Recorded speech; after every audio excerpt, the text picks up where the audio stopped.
देशभरात एकच उत्साह पाहायला मिळतो आणि त्याच क्रमात आज बेंगळुरूतही एक विजय मिरवणूक काढण्यात आली होती। मात्र या मिरवणुकीत दुर्घटना झाली। आपल्यासोबत आमचे प्रतिनिधी अविनाश देगसकर जोडले गेलेले आहेत। अविनाश, जर आपण पाहिलं तर अतिशय दुर्दैवी अशी ही घटना आहे। मृतांचा आकडा आतापर्यंत तर 7 असं समोर आलाय, आणखीन वाढण्याची देखील शक्यता आहे। अविनाश,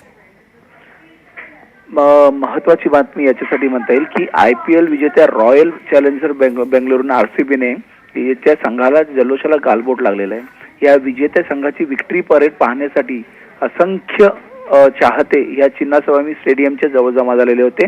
अनेक जणांना त्या स्टेडियमच्या आत जाण्यासाठी, त्या गेटच्या आत जाण्यासाठी चेंगराचेंगरी मोठ्या प्रमाणावर झाली। त्यात पोलिसांनी सौम्य लाठीचार्ज केलेला, त्यामुळे ही चेंगराचेंगरी या चेंगराचेंगरीच्या प्रकारात आतापर्यंत 7 जणांचा मृत्यू झाला याची माहिती मिळते। मात्र हा आकडा अजूनही वाढू शकतो। आपल्याकडे माहिती आली त्याप्रमाणे 20हून अधिक गंभीर आहे त्या चेंगराचेंगरीमध्ये, त्यामुळे हा आकडा फार मोठ्या प्रमाणावर जाऊ शकतो। जखमींचा आकडा मोठ्या प्रमाणावर जाऊ शकतो। RCBने मिळवलेल्या विजयामुळे कर्नाटक नागरिकांसह विराटच्या चाहत्यांना मोठा उत्साह होता। त्यामुळे मोठ्या प्रमाणावर चाहते त्याचे चिन्नास्वामी स्टेडियमवर जमा झालेले होते। या क्रिकेटपटूंची एक झलक पाहण्यासाठी जमा झालेले होते। मात्र ही दुर्घटना घडलेली आहे।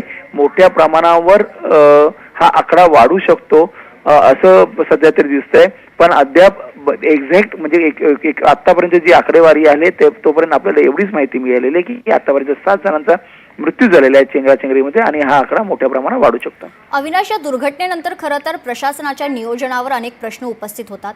एवढ्या मोठ्या प्रमाणात उत्साह होणार, जल्लोष साजरा होणार हे तर माहीतच होतं, कारण 18 वर्षांनंतर या संघाला विजय मिळाला होता। अविनाश, बरोबर, म्हणजे 18 वर्षानंतर हा IPLचा कप त्यांनी ताब्यात घेतलेला होता। पण त्यानंतर जी परिस्थिती झालेली होती त्या परिस्थितीनंतर आता तरी असं दिसतंय की जेव्हा 7 जणांचा मृत्यू झाल्यानंतर आणि अनेक जण जखमी झाल्यानंतर इकडे ही परिस्थिती समोर आल्यानंतर अनेक जणांचा मृत्यू झालेला आहे। त्यामुळे मोठ्या प्रमाणावर तो आकडा वाढलेला आहे। त्यासोबत आताची एक नवीन बातमी आलेली आहे ती की या जखमींना शिवाजीनगर भागातील बॉवरिंग हॉस्पिटलमध्ये दाखल करण्यात आलेलं आहे आणि तिकडे आता स्वतः कर्नाटकचे मुख्यमंत्री स्वतः तिकडे पोहोचतायत। उपमुख्यमंत्री शिवकुमार हे तिकडे पोहोचतायत अशी माहिती आपल्या ताब्यात आलेली आहे। निश्चित, जर आपण पाहिलं अविनाश, तर एवढ्या मोठ्या संख्येने हा जो जल्लोष साजरा होत होता, चिन्नास्वामी स्टेडियमवर एक लिमिट असेल, एक क्षमता असेल, एवढ्याच क्षमतेमध्ये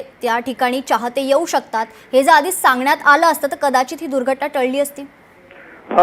मेघना, किती माणसं किती लिमिटेशन असतं हे आपण स्टेडियमच्या किंवा चाहत्यांच्या दृष्टीने आपण पाहत नाही, कारण अनेक 18 वर्षानंतर जेव्हा कप हातात घेतला जातो त्यानंतर आपण किती जण जावं, किती जण चाहता वर्ग मोठा असतो, खेळाडूंचा चाहता वर्ग मोठा असतो। त्यामुळे किती अनाउन्समेंट केलं असतं की एवढ्याच लोकांनी यावं, तेवढ्याच लोकांनी यावं, पण तरी पण त्याच्यावर नियंत्रण राहिलं नसतं हे खरी सत्य। त्यामुळेच पोलिसांना तिकडे लाठीचार्ज करावा लागला होता, सौम्य लाठीचार्ज करावा लागला होता। पण लोकांना त्या छोट्या गेटमधनं आत मैदानात जाणं आणि त्यानंतर बसायला जागा मिळणं याच्यातच सगळ्यांचा प्रयत्न चालू होते। पण हा आकडा आहे हा वाढू शकतो हे मात्र खरं आहे। अविनाश, जर आपण दृश्य पाहिले, लोकशाही मराठीच्या प्रेक्षकांना जे दृश्य आपण दाखवतोय, अजूनही काही चाहते आहेत ते झाडावर चढलेले आहेत। अजूनही चाहत्यांचा जो जल्लोष आहे, उत्साह आहे, तो कमी होताना दिसत नाहीये।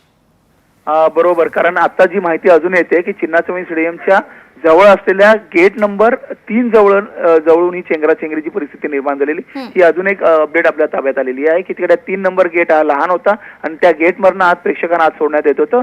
तिकडे ही चेंगराचेंगरीची परिस्थिती निर्माण झालेली होती आणि काही जखमींना आपण शिवाजीनगर भागातील बॉवरिंग हॉस्पिटलमध्ये दाखल केलं आहे अशी माहिती कर्नाटक सरकारने दिलेली आहे।